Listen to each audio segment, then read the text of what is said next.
안녕하십니까? 여러분의 곁에서 법률 문제의 실마리를 풀어드리는 김강균 변호사입니다.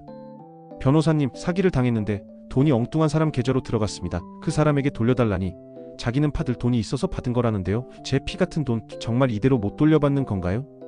법률 상담을 하다 보면 이렇게 억울하고 답답한 심정을 토로하는 분들을 자주 뵙습니다. 특히 보이스피싱을 포함한 이른바 삼각사기 사건은 돈의 흐름이 복잡하게 얽혀있어 피해자분의 고통을 가중시키곤 하죠. 사기꾼은 이미 잠적하고 돈이 들어간 계좌의 주인은 자신도 모르는 일이라고 잡아떼는 상황. 아마 이 영상을 보고 계신 분 중에도 비슷한 일로 밤잠 설치는 분들이 계실 겁니다. 오늘 저는 이 복잡한 법률 관계에 대해 명확한 기준을 제시한 매우 중요한 대법원 판례를 여러분의 눈높이에서 심층적으로 분석해드리고자 합니다. 이 영상을 끝까지 시청하신다면 사기 피해 금반환 문제에 있어 누구에게 어떻게 책임을 물어야 하는지에 대한 명확한 법적 기준과 실무적인 대응 전략을 얻어 가실 수 있을 것입니다. 판결문의 딱딱한 사실관계를 실제 우리 주변에서 일어날 법한 이야기로 재구성해볼까요? 피해자 A씨는 고수익을 미끼로 한 주식 투자 제안을 사기꾼 B씨에게 받았습니다. B씨는 A씨를 속여 C씨가 가지고 있는 주식이라며 A씨에게 C씨의 계좌로 1억 5천만 원을 송금하게 만듭니다. 바로 이 지점에서 법적 분쟁의 씨앗이 싹트기 시작합니다. A씨는 당연히 돈이 들어간 C씨를 상대로 돈을 돌려달라고 할 수밖에 없으니까요. 그런데 C씨는 이렇게 주장합니다. B씨가 계좌가 막혔다고 잠시 돈을 받아달라기에 입금된 1억 5천만 원 중 1억 원은 B씨 지시대로 다른 사람에게 바로 보내주었고 나머지 5천만 원은 과거 B씨에게 못 받았던 미술품 대금으로 받은 것뿐입니다. 저는 주식 사기에 대해 전혀 아는 바가 없습니다. A씨는 C씨를 상대로 1억 5천만 원 전부에 대한 해시태그 부당이득 반환 청구 소송을 제기했습니다. 과연 법원은 누구의 손을 들어주었을까요? 이 사건의 핵심 쟁점은 단 하나입니다. 피해자 A씨의 돈을 받은 C씨에게 그 돈을 보유할 법률상 원인이 있었는가? 만약 C씨가 아무런 법적 근거 없이 A씨의 희생으로 이익을 얻었다면 부당이득이 성립하여 돈을 돌려주어야 하지만 C씨의 주장처럼 정당한 이유가 있었다면 이야기는 완전히 달라집니다. 대법원은 이 복잡한 사안을 해결하기 위해 C씨가 받은 1억 5천만 원을 단순히 거쳐간 1억 원과 최종적으로 보유한 5천만 원으로 나누어 각각 다른 법리를 적용했습니다. 이는 변호사인 제 시각에서 볼 때 향후 유사 소송의 방향을 결정하는 기준점이 될 매우 중요한 판단입니다. 먼저 C씨가 B씨의 지시에 따라 다른 사람에게 송금한 1억 원에 대한 판단입니다. 결론부터 말씀드리면 법원은 C씨가 이 1억 원에 대해서는 반환 책임이 없다고 판결했습니다. 왜냐하면 법원은 C씨가 이 돈에 대해 실질적인 지배권을 행사한 적이 없다고 보았기 때문입니다. 즉 C씨의 계좌는 돈이 최종적으로 정착하는 종착지가 아니라 잠시 머물다 지나가는 통로에 불과했다는 것이죠.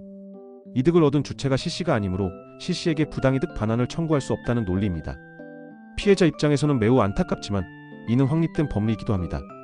자, 진정한 하이라이트는 C씨가 최종적으로 보유한 5천만 원에 대한 판단입니다. 원심 즉 2심 법원은 이 5천만 원은 C씨가 부당이득한 것이 맞다고 보아 A씨에게 돌려주라고 판결했습니다. 하지만 대법원은 이 판단을 뒤집고 사건을 다시 심리하라며 돌려보냈습니다. 파기환송. 대법원이 주목한 것은 바로 C씨의 주장, 즉 과거 B씨에게 받을 돈미술 작품 대금을 받은 것이라는 부분이었습니다. 여기서 매우 중요한 법리가 등장합니다. 사기꾼이 피해자로부터 돈을 편취하여 그 돈으로 자신의 채권자에게 빚을 갚는 경우가 있습니다. 이때 돈을 받은 채권자가 그 돈이 사기 피해금이라는 사실을 전혀 몰랐고서니 모르는 데에 중대한 과실이 없었다면 비록 그 돈의 출처가 더럽더라도 채권자가 정당하게 빚을 변제받은 행위는 유효하다고 봅니다. 이는 거래 안전이라는 우리 법의 대원칙을 보호하기 위함입니다. 대법원은 이 사건이 바로 이 법리가 적용될 수 있는 사안이라고 본 것입니다. 비록 돈을 보낸 사람이 형식적으로는 피해자 A씨였지만 실질적으로는 사기꾼 B씨가 A씨의 돈을 이용해 C씨에게 자신의 빚을 갚은 것과 다를 바 없다는 것이죠. 따라서 대법원은 원심이 아래의 사항들을 제대로 심리하지 않았다며 사건을 파기했습니다. 결국 C씨가 5천만 원을 돌려줘야 할지 여부는 파기환송심에서 C씨가 자신의 정당한 채권자였음과 선의무중과실을 얼마나 잘 입증하느냐에 따라 결정될 것입니다. 이 판결은 단순히 한 사건의 결론을 넘어 비슷한 문제로 고통받는 많은 분들에게 중요한 나침반이 됩니다. 변호사로서 수많은 소송 실무 경험을 바탕으로 몇 가지 핵심적인 조언을 드립니다. 팁 하나, 계좌 명의인이 알고 있었다는 증거를 찾아라. 이 판결은 피해자에게는 다소 불리한 소식일 수 있습니다. 돈이 들어간 계좌 명의인 책임이라고 해서 무조건 돈을 돌려받을 수 있는 것이 아니기 때문이죠. 따라서 단순히 송금 내역만 가지고 소송을 제기하기보다 계좌 명의인과 사기꾼의 관계, 자금 이체 전후의 대화 내용, 평소 거래 관계 등 계좌 명의인이 사기 사실을 알았거나 충분히 의심할 수 있었다는 점을 입증할 구체적인 증거 확보가 소송의 승패를 가릅니다. 이는 결코 쉽지 않은 과정이므로 법률 전문가의 조력이 반드시 필요합니다. 팁 둘, 정당한 권리를 객관적으로 입증하라. 반대로 억울하게 소송을 당한 계좌 명의인이라면 이 판결은 강력한 방패가 될 수 있습니다. 하지만 나는 몰랐다는 말만으로는 부족합니다. 왜 그 돈을 받을 정당한 권리가 있었는지를 계약서, 차용증, 세금 계산서, 주고받은 메시지 등 객관적인 자료로 명확하게 입증해야 합니다. 또한 상식적으로 이해하기 어려운 방식으로 돈을 받았다면 중대한 과실이 인정될 수 있으니 유의해야 합니다. 팁셋: 절대 통장을 빌려주지 마라. 이 모든 법적 다툼의 시작은 계좌에서 비롯됩니다. 친구나 지인의 부탁이라도 잠시 돈을 받아주거나 이체해주는 행위, 즉 통장 대여는 절대 해서는 안 됩니다. 오늘 분석한 사건처럼 복잡한 민사소송에 휘말리는 것은 물론 전자금융거래법 위반으로 형사처벌까지 받을 수 있는 매우 위험한 행위임을 반드시 명심하십시오. 예방이 최선의 법률 전략입니다.